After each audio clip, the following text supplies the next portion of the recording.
Hello everyone, this is Mansi representing NRK9। I hope आप लोग अच्छे होंगे और अपनी स्टडीज को एंजॉय कर रहे होंगे। डियर CSET स्टूडेंट्स, आप लोगों के लिए दो इंपॉर्टेंट अनाउंसमेंट है। फर्स्ट वन, इंस्टीट्यूट ने आप लोगों के एडमिट कार्ड इशू कर दिए हैं, उसे आप डाउनलोड करवा लीजिएगा टाइमली। और second important thing, NRK9 institute daily basis पे आप लोगों के लिए कुछ क्वेश्चंस प्रोवाइड करा रहा है एज ए टेस्ट सीरीज, जिससे वो एग्जाम में आप लोगों के लिए हेल्पफुल हो। आप उस डेली बेसिस पे उन क्वेश्चंस प्रैक्टिस करके अपनी प्रिपरेशन को टेस्ट कर सकते हैं, विच मीन्स कि आप लोगों ने इतना पोर्शन पढ़ा, उसके आपको क्वेश्चंस प्रोवाइड हो रहे हैं, आप उसे असेस कर सकते हैं। वो एग्जाम में आप लोगों के लिए बहुत बेनिफिट होगा, बहुत हेल्पफुल होंगे। इंस्टीट्यूट की यही विश है कि आप लोगों के एग्जाम्स बहुत अच्छे हो और आप लोगों का रिजल्ट बहुत बेहतरीन हो। तो चलिए स्टार्ट करते हैं आज का सेशन। लास्ट सेशन में हमने समझा बजट के बारे में, कुछ बेसिक टर्म्स समझे, revenue budget, capital budget, expenditure budget को समझा। ठीक है, आज हम समझेंगे फिस्कल डेफिसिट को। टॉपिक स्टार्ट करने से पहले हम कुछ चीज याद करते हैं। रेवेन्यू बजट में हमने देखा था कि रेवेन्यू बजट क्या होता है कि एक ऐसी इनकम जो गवर्नमेंट को रेगुलर बेसिस पे अराइज हो रही है, ईयरली बेसिस पे रेगुलर इनकम गवर्नमेंट को अराइज हो रही है। ठीक है, रेवेन्यू बजट क्या रिकॉर्ड कराता है? receipts and expenditure। revenue budget records receipts and expenditure। ठीक है, अब हमने देखा था कि रेवेन्यू बजट में गवर्नमेंट को कुछ रिसिप्ट्स हो रहे थे और कुछ एक्सपेंडिचर्स हो रहे थे। रिसिप्ट्स हो रहे थे two ways, tax revenue and second one is non tax. Receipts किन किन टर्म्स में हो रहे थे? Tax revenue and non tax revenue. Tax revenue में हमने क्या क्या पॉइंट कंसिडर किया था? Income tax, corporate tax, custom duty, exercise duty. ये गवर्नमेंट को ही बेनिफिट हो रहा है। हम टैक्स पे करते हैं या कॉर्पोरेट टैक्स पे करते हैं, वो गवर्नमेंट के बेनिफिट्स है। गवर्नमेंट के फंड में इंक्रीमेंट हो रहा है, गवर्नमेंट के पास जा रही है वो इनकम। ठीक है, नॉन टैक्स रेवेन्यू में हमने क्या क्या कंसिडर किया था कि कुछ ऐसी इनकम लाइक गवर्नमेंट ने पब्लिक सेक्टर अंडरटेकिंग में कुछ इन्वेस्टमेंट कर रखी है, तो ईयरली बेसिस पे उसे डिविडेंड अराइज हो रहा है, उन्हें डिविडेंड मिल रहा है। ठीक है, या सेंट्रल गवर्नमेंट ने स्टेट गवर्नमेंट को या किसी अदर गवर्नमेंट कंपनी को कुछ फंड ग्रांट कर रखा है एज अ लोन, कुछ फंड ग्रांट कर रखा है। ठीक है, तो उस पे उनको इंटरेस्ट इनकम जनरेट हो रही है। Got it? इसका मतलब क्या हुआ कि रिसिप्ट्स में हमें क्या क्या कंसिडर करना है कि टैक्स रेवेन्यू हो रहा है, नॉन टैक्स रेवेन्यू हो रहा है। टैक्स रेवेन्यू में corporate tax, income tax, custom duty, exercise duty. Non tax में इंटरेस्ट इनकम, डिविडेंड इनकम। या आप याद कर लीजिए, एग्जाम में डेफिनेटली पूछा जा सकता है, इंपॉर्टेंट पॉइंट है। अब ये जो इनकम अराइज हो रही है गवर्नमेंट की, इसको गवर्नमेंट कहाँ कहाँ पे ऑफ करने के लिए, कहाँ कहाँ पे अपनी लाइबिलिटीज पे ऑफ करने के लिए यूज ले रहा था? हमने देखा था कि एक्सपेंसेस में, अपने गवर्नमेंट डिपार्टमेंट को ऑर्गेनाइज करने के लिए, गवर्नमेंट डिपार्टमेंट के एडमिनिस्ट्रेटिव एक्सपेंसेस के लिए, या किसी पर्सन ने या किसी बॉडी ने उन्हें कुछ सर्विसेज प्रोवाइड की है, तो उनके सैलरी पे ऑफ करने के लिए, उन्हें पेंशन प्रोवाइड कराने के लिए। ठीक है, यहाँ तक समझ में आया कि रेवेन्यू बजट, उसमें रिसिप्ट्स हो रहे हैं, कुछ एक्सपेंसेस हो रहे हैं। जो रिसिप्ट्स हो रहे हैं वो दो टर्म्स में हो रहे हैं, tax revenue, non tax revenue. Expenses हो रहे हैं या तो गवर्नमेंट डिपार्टमेंट के एडमिनिस्ट्रेटिव एक्सपेंसेस हो रहे हैं, या गवर्नमेंट से सैलरी प्रोवाइड करा रही है, पेंशन प्रोवाइड करा रही है, इसमें उन इनकम से लेके उन्हें पे ऑफ कर रही है, उन लाइबिलिटीज को पे ऑफ करती है। ठीक है, यहाँ तक समझ में आया। उसके बाद हमने एक टर्म डिस्कस की थी कि कुछ कंडीशंस ऐसी होती हैं कि expenditure is more than the receipts। expenditures is more than receipts। expenses ज्यादा हो रहे हैं, receipts कम हो रहे हैं। expenses ज्यादा हो रहे हैं और receipts कम हो रहे हैं, मीन्स हमारा खर्चा ज्यादा है और हमारी इनकम कम है। एग्जाम्पल कि हम देखें कि लॉकडाउन था, कुछ प्रॉब्लम्स थे जिससे बिजनेस बहुत अच्छा नहीं हुआ, तो कुछ कंपनियों ने अच्छा अर्न नहीं किया, तो उतना टैक्स का जो रेवेन्यू था, जो टैक्स रेवेन्यू था वो गवर्नमेंट के पास कम पहुंचा। लेकिन जो एक्सपेंसेस थे वो गवर्नमेंट के स्टीडी थे, मीन्स एक लेवल पे ही थे कि ना तो वो बढ़े ना वो कम हुए, लेकिन उनकी जो रिसिप्ट थी वो कम हो गई, तो एक्सपेंसेस ज्यादा हो गए, रिसिप्ट कम हो गई। तो इस टर्म को हमने डिस्कस किया था, this term is term as deficit. Deficit means कमी, डेफिसिट मींस कमी, कि हमारे पास एक्सपेंसेस तो हमारे बहुत ज्यादा हो रहे हैं लेकिन हमारे पास उतने इनकम सोर्स नहीं है। लाइक अगर एक्सपेंसेस हमारे 200 हो रहे हैं लेकिन हमारी इनकम है 150, तो जो 50 रुपीज का, जो 50 रुपीज का बैलेंस है, this is term as deficit, this is term as deficit. अब इसी कमी को पूरा करने के लिए, इसी प्रॉब्लम को सॉल्व करने के लिए गवर्नमेंट क्या करती है, बोरोइंग्स करती है।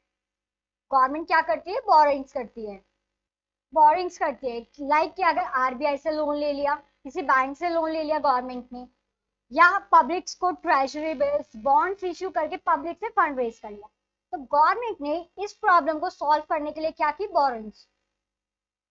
गवर्नमेंट ने बोरिंग्स की, या तो आरबीआई से, रिजर्व बैंक ऑफ इंडिया से लोन लिया, या पब्लिक से बोरिंग्स की। अपनी इस कमी को पूरा करने के लिए, डेफिसिट को कम करने के लिए गवर्नमेंट ने क्या किया, बोरिंग किया। इंपॉर्टेंट टर्म में ध्यान देना, जब हम इस टर्म को कैलकुलेट करते हैं, तब हम फिस्कल डेफिसिट को कैलकुलेट करते हैं, तो हम बोरिंग्स को एक्सक्लूड करते हैं। रीजन, हम बोरिंग्स को एक्सक्लूड करते हैं, इससे हम इसका, अगर हम फिस्कल डेफिसिट को कैलकुलेट कर रहे हैं, फिस्कल डेफिसिट को कैलकुलेट कर रहे हैं, तो हमने जो बोरिंग्स की है उस कमी को पूरा करने के लिए, जो डेफिसिट हुआ था उसे पूरा करने के लिए जो हमने बोरिंग्स की है उससे उसमें इंक्लूड नहीं करेंगे। उसका रीजन, सपोज एग्जांपल देखते हैं कि 200 रुपीज के हमारी इनकम थी, ठीक है, लेकिन हमारे एक्सपेंसेस थे, जो एक्सपेंसेस थे वो थे 250 के थे। तो जो 50 रुपीज का हमारे पास डेफिसिट था, इसको पूरा करने के लिए हमने किसी फ्रेंड से या रिलेटिव से बोरिंग्स करी, तो ये टर्म तो वो हो गया, कंप्लीट हो गया, बैलेंस तो मेंटेन हो गया। लेकिन तब हम ये कैलकुलेट करेंगे कि हमारे पास कमी कितने की हुई। अगर हम बोरिंग्स को इंक्लूड कर देंगे तो हमें पता ही नहीं चलेगा कि हमारे पास डेफिसिट कितने का था। एक और एग्जांपल समझते हैं। लाइक हमने मंथली बजट प्रिपेयर किया था, हमने पहले ही समझा था कि बजट क्या होता है, एक एस्टिमेशन होता है। हम एस्टिमेट लगा के चल रहे हैं कि इतना हमारे एक्सपेंसेस हो सकते हैं और इतनी हमारी इनकम होगी तो वो बैलेंस हो जाएगा, ठीक है, एक एस्टिमेशन था। हमने मंथली बजट प्रिपेयर किया। अब सपोज कि इस मंथ में कुछ मेडिकल इमरजेंसी की रिक्वायरमेंट पड़ गई, मेडिकल इमरजेंसी पड़ गई, तो हमारा जो बजट था वो बहुत ऊपर, जो बजट था वो कम पड़ गया और हमारे को पैसे की ज्यादा जरूरत पड़ गई। हमें 20,000 में से 20,000 की इनकम थी, उसमें से 5,000 हमने मेडिकल इमरजेंसी के लिए रखा था, मेडिकल इमरजेंसी के लिए रखा था, ठीक है, 5,000 हमने मेडिकल इमरजेंसी के लिए रखा था, लेकिन हमें 5,000 से ज्यादा की रिक्वायरमेंट हो गई। तो हमने जो एक्स्ट्रा रिक्वायरमेंट थी वो हमारे किसी फ्रेंड से बोरो की। सपोज हमें 5,000 की और रिक्वायरमेंट पड़ गई, तो हमने 5,000 हमारे फ्रेंड से बोरो कर ली। अब बाद में at the end of the month हम तब कैलकुलेशन करेंगे, तो हमारा बजट था 20,000 का। अब हम ये देखेंगे कि हमारे एक्सपेंसेस तो हुए 25,000। अगर हमें फ्रेंड्स की बोरोइंग, इस फ्रेंड की बोरोइंग उसको हमारे 20,000 के बजट में इंक्लूड कर देंगे, तो हमें पता ही नहीं चलेगा कि हमारे पास कमी कितनी पड़ी, हमें कितने का डेफिसिट हुआ। तो आई होप यहाँ तक समझ में आएगा, ये टर्म क्लियर हुआ होगा कि फिस्कल डेफिसिट जब हम कैलकुलेट करते हैं, तो हमने जो बोरिंग्स की है उसे हम उसमें इंक्लूड नहीं करते। तो गवर्नमेंट के पास जो फिजिकल डेफिसिट हुआ, उसे उसने कंप्लीट किया किससे, बोरिंग्स करके, या तो आरबीआई से या पब्लिक से। तो उस बोरिंग को हम तो फिजिकल डेफिसिट कैलकुलेट करेंगे, उसमें इंक्लूड नहीं करेंगे। यहाँ तक समझ में आया। अब आते हैं हम दूसरी टर्म पे कि फिजिकल डेफिसिट को कैलकुलेट एक मेंटेन किस लेवल पे करेंगे, फिजिकल डेफिसिट को मेंटेन किस लेवल पे करेंगे। आप वीडियो को पॉज करके इसको राइट डाउन कर सकते हैं, एग्जाम में आप लोगों के लिए हेल्पफुल होगा, क्विक रिवाइज करने के लिए आपको बेनिफिट होगा, ठीक है। अब फिजिकल डेफिसिट को मेंटेन करना है, तो फिजिकल डेफिसिट मेंटेन होता है in the percentage of GDP. GDP क्या होता है, ग्रॉस डोमेस्टिक प्रोडक्ट। हमारी कंट्री में कितना प्रोडक्शन हुआ, हमने बाहर कितना एक्सपोर्ट किया, या हमने किसी प्रोडक्ट की कितनी सप्लाई की, इस सब को मेंटेन करके हमारे कंट्री में कितना मैन्युफैक्चर हुआ कोई प्रोडक्ट, इन सबको कैलकुलेट करके एक टर्म डिस्कस होती है, this is gross domestic product. तो फिस्कल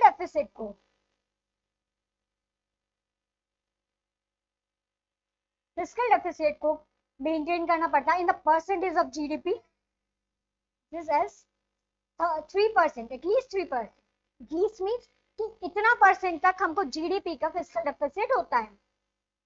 फिस्कल डेफिसिट इतना टर्म तक का डिस्कस होता है, मींस कि इतने टर्म तक का इतने percentage of GDP physical deficit easily maintain किया जा सकता है। अगर 3% से ज्यादा 3% से ज्यादा फिजिकल डेफिसिट हो रहा है, ज्यादा फिजिकल डेफिसिट हो रहा है, तो इट्स मीन कि गवर्नमेंट की कंडीशन अच्छी नहीं है। अब उसके साइड इफेक्ट्स क्या होंगे, उससे हमें क्या क्या लॉस हो सकता है कि अगर फिजिकल डेफिसिट बहुत ज्यादा हो रहा है, मतलब एक्सपेंसेस बहुत ज्यादा हो रहे हैं और हमारे इनकम, गवर्नमेंट के इनकम सोर्स अच्छे नहीं है, तो उससे हमें क्या क्या लॉस होगा। पहला, बहुत ध्यान सुनना, नॉलेज की पॉइंट ऑफ व्यू से बहुत इंपॉर्टेंट है, एग्जाम में भी पूछ लिया जाए, लेकिन आपके नॉलेज पॉइंट ऑफ व्यू से बहुत इंपॉर्टेंट है। पहला, कि बहुत ज्यादा इन्फ्लेशन हो जाएगा। इन्फ्लेशन मीन्स कि बहुत ज्यादा महंगाई हो जाएगी। अगर गवर्नमेंट के पास रेवेन्यू ही नहीं पहुंच रहा, गवर्नमेंट के पास रेवेन्यू नहीं पहुंच रहा, तो गवर्नमेंट एक बेसिक चीज है, तो गवर्नमेंट किससे रिकवर करेगी? नॉर्मल सी बात है, पब्लिक से रिकवर करेगी। अब वो अपने टैक्सेस बढ़ाती है या किसी अपने प्रोडक्ट्स पे, जैसे हम देखते हैं, हम मेनली पेट्रोल के प्राइसेस हाई हो गए या इलेक्ट्रिसिटी के प्राइसेस हाई हो गए, तो गवर्नमेंट इसी से रिकवर करेगी। तो क्या होगा? इन्फ्लेशन बहुत ज्यादा हो जाएगा, इन्फ्लेशन बहुत ज्यादा हो जाएगा, मनी की वैल्यू कम हो जाएगी, रुपी की वैल्यू कम हो जाएगी। ठीक है, तो हमने क्या क्या देखा कि अगर फिस्कल डेफिसिट बहुत ज्यादा हो रहा है तो हमारे को क्या क्या लॉस है। इन्फ्लेशन हो जाएगा, रुपी की वैल्यू कम हो जाएगी, और जो नेक्स्ट ईयर का गवर्नमेंट जो बोरिंग्स कर रही है, नेक्स्ट ईयर का बजट भी एक अच्छी सिचुएशन में नहीं प्रिपेयर होगा। उसका रीजन है, देखो, अगर हमने देखा कि फिस्कल डेफिसिट को कंप्लीट करने के लिए गवर्नमेंट बोरिंग्स कर रही है, अब बैंक्स को पता है कि गवर्नमेंट की कंडीशन अच्छी नहीं है, ठीक है, तो वो हाई इंटरेस्ट रेट चार्ज करेंगे कि मनी को, हमारा जो मनी है वो बैड डेट ना हो, लॉस में ना जाए। तो गवर्नमेंट को जो बोरिंग्स मिलेंगी वो हायर इंटरेस्ट पे मिलेंगी, हायर इंटरेस्ट पे मिलेंगी, तो उसके लिए अब वो गवर्नमेंट उसको इंटरेस्ट तो पे करेगा ही करेगा, तो जो नेक्स्ट ईयर का बजट है उस पे भी उसका इफेक्ट आएगा। ठीक है, यहाँ तक क्लियर हुआ कि फिस्कल डेफिसिट 3% तक मेंटेन होता है। अगर इससे ज्यादा है, इससे ज्यादा फिस्कल डेफिसिट हो रहा है, तो गवर्नमेंट की कंडीशन अच्छी नहीं है, बहुत ज्यादा लॉस होने वाला है, और उसके साइड इफेक्ट्स क्या होंगे? बहुत ज्यादा इन्फ्लेशन हो जाएगा, नेक्स्ट ईयर का जो बजट है उस पे भी उसका कोई अच्छा इफेक्ट नहीं है। नेक्स्ट ईयर का बजट डन, मतलब अगर हम देखें प्रॉपर वे में मेंटेन नहीं हो पाएगा, प्रॉपर वे में प्रिपेयर नहीं हो पाएगा, या रुपए की वैल्यू कम हो जाएगी। ठीक है, गॉट इट? यहाँ तक समझ में आया? अब हम करते हैं बुक से रीड। अब तक हमने बेसिक एक एक पॉइंट को बहुत ध्यान से समझा कि फिस्कल डेफिसिट होता क्या है, इसे गवर्नमेंट कैसे कंप्लीट करती है, और तब हम गवर्नमेंट बोरिंग्स करके इसको कंप्लीट कर रही है, तो इसको तब हम कैलकुलेट करेंगे तो बोरिंग्स को हम इसमें इंक्लूड नहीं करेंगे। ठीक है, clear? Now comes to the point.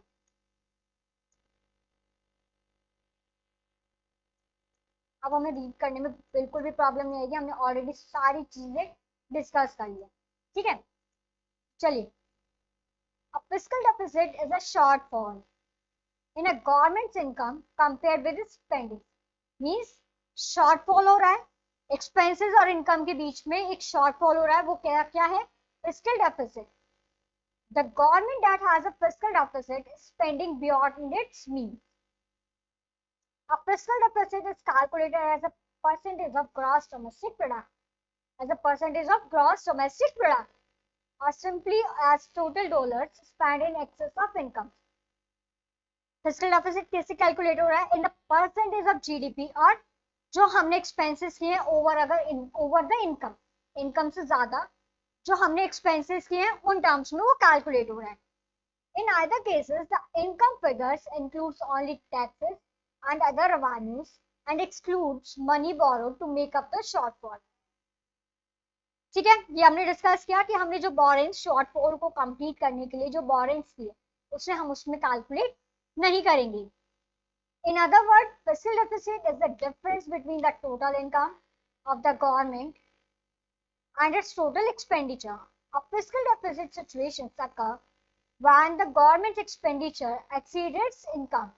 Government की जो expenditures हैं वो exceed कर रहे हैं उसकी income को. This difference is calculated both in absolute terms and also percentage of gross domestic product. Same बात repeat हो रही है. अब मेन पॉइंट पे चलते हैं. ये हमने ऑलरेडी डिस्कस कर लिया. सेम बातें रिपीट हो रही हैं, आप इसे ध्यान से एक बार रीड कीजिएगा. हम एलिमेंट्स पे जाते हैं.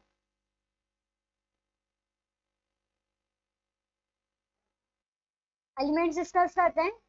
The elements of the fiscal deficits.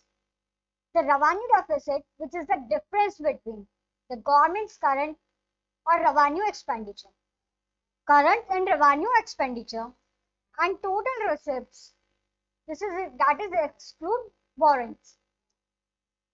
The revenue deficit, which is the difference between the government's current or revenue expenses and total current receipts, that is exclude borrowings. हमने डिस्कस किया कि government की जो current income हो रही है या current expenses हो रहे हैं उसके डिफरेंस को क्या बोलते हैं, रेवेन्यू डेफिसिट. और उसमें से हम क्या एक्सक्लूड कर देंगे, borrowings. Second is capital expenditure. In order to have a proper understanding on fiscal deficit, it is essential to have a fair idea on government's total income and receipts.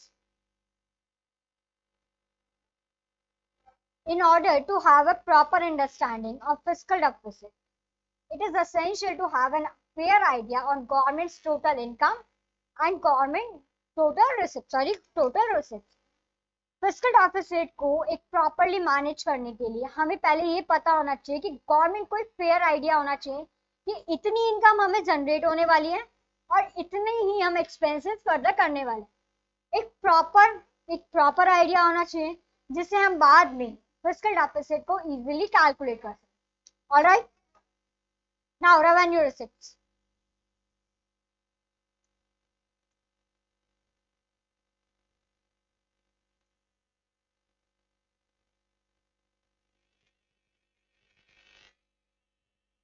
Revenue receipts, corporation tax,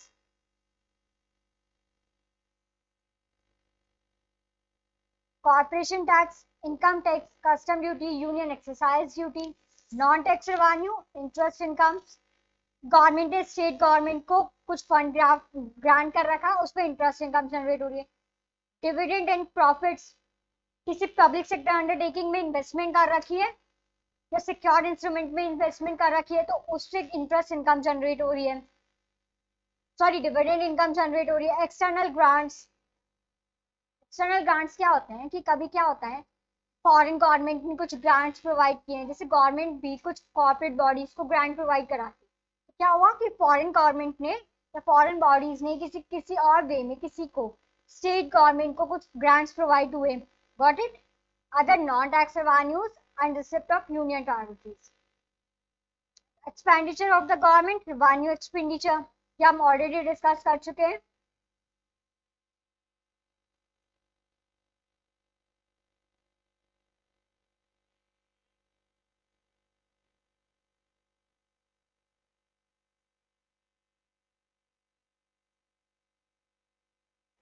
capital expenditure, interest payments, borrowings की government ने उस पर interest payment करना है.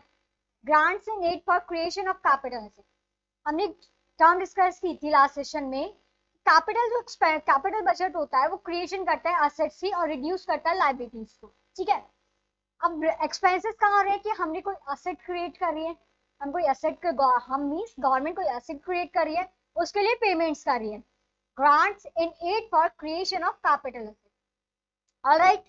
Now, fiscal deficit, the total expenditure of the government, capital and revenue expenditure minus total income of the government, revenue receipts and recovery of loan and other receipts. Fiscal deficit क्या हुआ कि जो government के total expenditure हो रहे हैं revenue and capital और उसमें से जो टोटल इनकम थी उसको माइनस किया तो हमें पता चला कि हमें कितने का डेफिसिट हुआ, कितने की हमें हमारे पास कमी हुई जिससे हम बोरिंग्स करके रिकवर करेंगे, कंप्लीट करेंगे. Alright, Now, if the total expenditure of the government exceeds its total revenue, total expenditure exceeds its total revenue and non-revenue receipts in a financial year, then the gap is fiscal deficit for the financial year.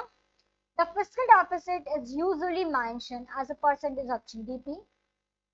हमने discuss कर लिया already government के expenses total expenditure अगर exceed कर रहे हैं total income से तो this term is referred as a fiscal deficit. Fiscal deficit और फिस्कल डेफिसिट कैसे कैलकुलेट होता है in a percentage of gross domestic product. Now comes to the components and variable comes under the fiscal deficit.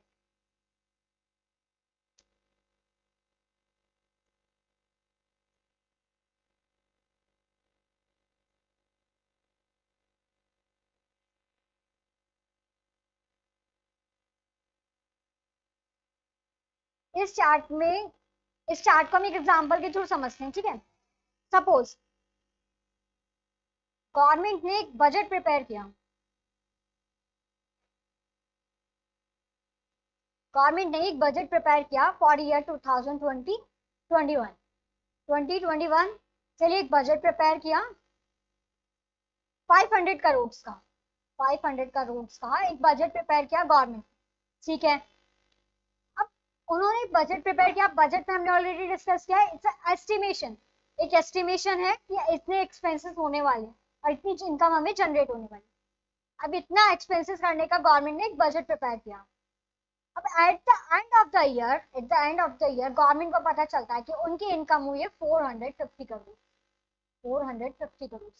तो 50 करोड़ का जो 50 करोड़ है इसका fiscal deficit हुआ. फिस्कल डेफिसिट हुआ, इसको रिकवर कैसे करेगा गवर्नमेंट? बोरिंग्स करके, वेदर इट्स पब्लिक बोरिंग्स और रिजर्व और loan from the reserve bank of India. इस चार्ट में आप लोगों को एग्जांपल के थ्रू समझाया गया है कि जो हमने ऑलरेडी डिस्कस किया कि गवर्नमेंट ने इतना बजट प्रिपेयर किया, इतने एक्सपेंसेस हुए, उसके लिए इतना डेफिसिट हुआ, उसके लिए गवर्नमेंट ने इतने बोरिंग्स किए, उतनी परसेंटेज ऑफ द जीडीपी का फिस्कल डेफिसिट हुआ. Got it? Now move to the next point.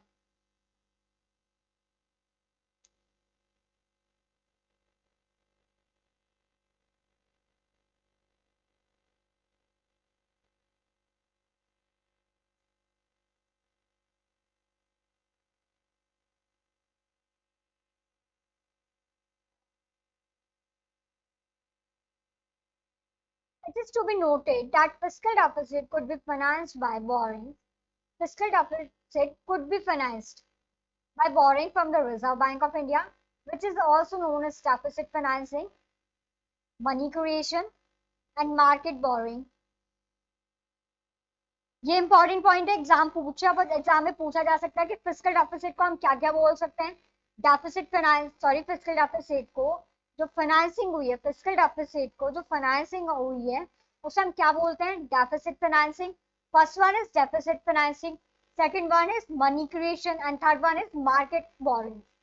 दोबारा रिपीट करेंगे, जो फिस्कल डेफिसिट हुआ है उसकी जो बोरिंग थी गवर्नमेंट की उसे हम क्या क्या रेफर करेंगे? Deficit financing. Second money creation, market boring. Again deficit financing, money creation, market boring. Got it? अब तक हमने चैप्टर का मेजर पोर्शन कवर कर लिया जो एग्जाम पॉइंट ऑफ व्यू से बहुत इंपॉर्टेंट था. हमने एक एक चीज को बहुत क्लैरिटी समझा. अब कुछ बेसिक टॉपिक्स हैं, कुछ बिल्स हैं, उन बिल्स का यूज कैसे होता है, उन्हें कैसे रेफर किया जाता है, हम वो और देखते हैं. ठीक है, तो चलिए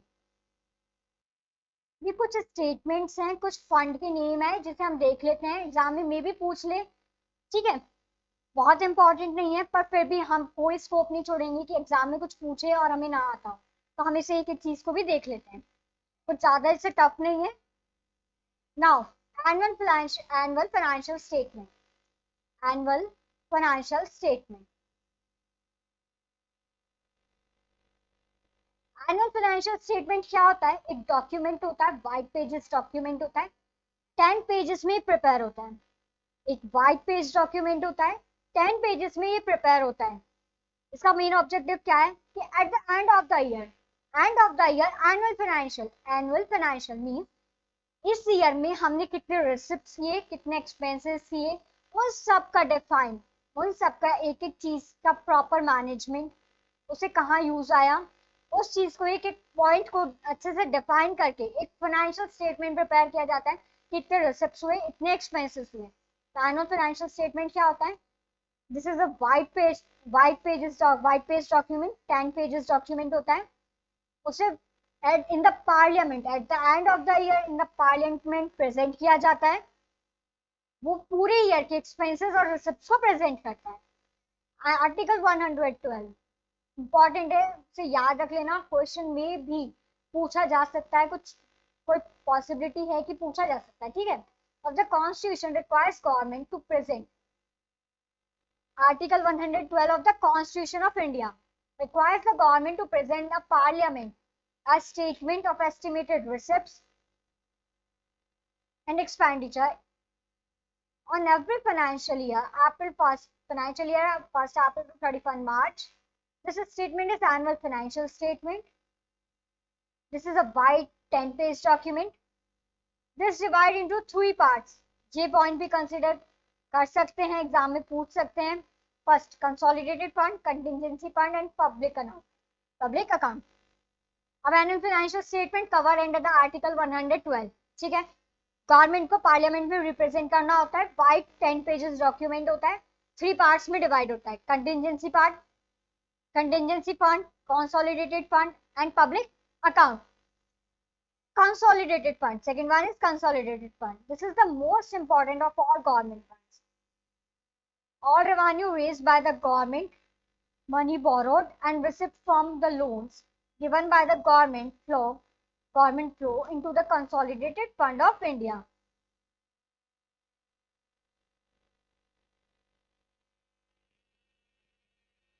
Consolidated fund में क्या होता है? जो भी इनकम गवर्नमेंट की अराइज हो रही है, हमने सुना होगा कि गवर्नमेंट पेनल्टी लगाता है, फाइन पे करना पड़ता है हमें गवर्नमेंट को। तो जो वो फाइन की, पेनल्टी की जो इनकम जनरेट होती है, वो फंड ट्रांसफर होता है consolidated fund of India, consolidated fund of government. Consolidated fund में कौन सा फंड आता है कि जो पेनल्टी की इनकम है, फाइन की इनकम है, या हमने कोई ऑफेंस को कंपाउंड किया, ये अलग टर्म है, हम बाद में डिटेल में डिस्कस करेंगे इन चीजों को, फर्दर एग्जीक्यूटिव लेवल पे डिटेल में है। पर फिर भी समझने के पॉइंट ऑफ व्यू से हम देखें कि कंसोलिडेटेड में फंड में क्या क्या फंड आता है कि कुछ पेनल्टी की इनकम है, या हमने कोई ऑफेंस को कंपाउंड किया। कंपाउंडिंग का मीन क्या होता है कि हमें कोई मतलब फाइन पे ना करना पड़े, हमने हमारी गलती को एक्सेप्ट किया और उसके लिए हमने एक छोटा सा फाइन पे कर दिया, कि हम अपनी गलती को ऑनेस्टली एक्सेप्ट कर रहे हैं, ठीक है। तो वो फंड होता है, वो जाता है कंसोलिडेटेड फंड में। इंपॉर्टेंट पॉइंट, इस फंड में से विड्रॉ नहीं हो सकता without the parliament approval. Parliament की अप्रूवल के बिना इस फंड से विड्रॉ नहीं किया जा सकता। Got it? Now comes to the third one. First one annual financial statement, second one consolidated fund, third one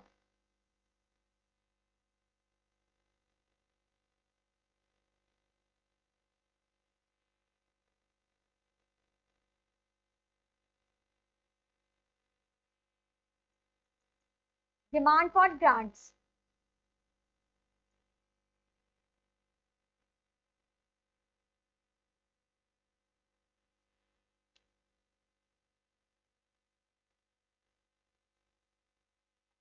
important point consider करेंगे, डिमांड फॉर ग्रांट्स। अगर स्टेट गवर्नमेंट हो या पर्टिकुलर किसी मिनिस्ट्री को या गवर्नमेंट को कुछ फंड की रिक्वायरमेंट है, तो पार्लियामेंट में डिमांड फॉर ग्रांट प्रेजेंट करेंगे कि हमें इस फंड की रिक्वायरमेंट है। पार्लियामेंट कंसिडर करेगा तो उन्हें वो फंड प्रोवाइड कराना है या नहीं कराना है, या क्या क्या रिक्वायरमेंट है, क्या क्या बेसिस, ठीक है। डिमांड फॉर ग्रांट क्या हुआ कि कुछ ऐसे एक्सपेंसेस हो रहे हैं, या कुछ ऐसे कैपिटल एक्सपेंसेस हो रहे हैं, या रेवेन्यू एक्सपेंसेस हो रहे हैं, उसके लिए मनी की रिक्वायरमेंट है स्टेट को, यूनियन टेरिटरीज को, मिनिस्ट्रीज को, तो वो डिमांड फॉर ग्रांट रिप्रेजेंट करेंगे, कवर अंडर द आर्टिकल 130, ठीक है। Appropriation bill, note so important, आप जो वैसे ही रीड कर लीजिएगा। एप्रोप्रिएशन बिल का अगर मेन मीनिंग बताऊं तो क्या होता है एप्रोप्रिएशन बिल? हमने पहले बोला था कि गवर्नमेंट कंसोलिडेटेड फंड में without the parliament approval withdraw नहीं हो सकता फंड। फंड विड्रॉ नहीं हो सकता विदाउट द गवर्नमेंट अप्रूवल, ठीक है। और अप्रोप्रिएशन बिल क्या होता है, ये पावर प्रोवाइड कराता है गवर्नमेंट को फंड विड्रॉ करने फॉर्म द कंसोलिडेटेड फंड को अप्रूव कर उसमें से विड्रॉ कराने के लिए अप्रोप्रिएशन बिल उसके गवर्नमेंट को पावर प्रोवाइड कराता है, ठीक है। फाइनेंस बिल क्या होता है, now comes to the next one, finance bill. इसे हम वैसे बेसिकली हम देख सकते हैं आर्टिकल 110। फाइनेंस बिल क्या होता है कि इनकम टैक्स के रिलेटेड कुछ भी अमेंडमेंट्स आने हैं लॉ में, इनकम टैक्स में कुछ भी अमेंडमेंट्स आने हैं, कुछ भी स्लैब्स में या टैक्स रेट में, या उनको फॉरनर जो इनकम स्लैब्स प्रोवाइड कर टैक्स रेट प्रोवाइड की जाती है, उसमें कोई भी चेंजेस प्रोवाइड कराने हैं तो वो प्रेजेंट होगा through the finance bill. Finance bill इसके लिए आता है कि इनकम टैक्स में कोई भी हमें मेजर अमेंडमेंट्स प्रोवाइड कराने हैं तो वो प्रेजेंट होंगे, या स्लैब में कुछ चेंजेस है वो प्रेजेंट होगा थ्रू द फाइनेंस बिल। यहाँ तक समझ में आया। अब तक हमने चैप्टर का मेजर पोर्शन कवर कर लिया है जो एग्जाम पॉइंट ऑफ व्यू से इंपॉर्टेंट है। मैं उम्मीद करती हूँ आप लोगों को यहाँ तक समझ में आया होगा। इस वो चैप्टर का एक पार्ट ऑलरेडी अपलोडेड है, आप उसमें वीडियो चैनल पे जाके उसकी वीडियो को असेस कर सकते हैं।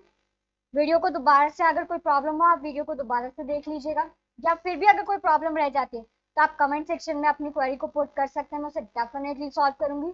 So everyone enjoy your study, thank you.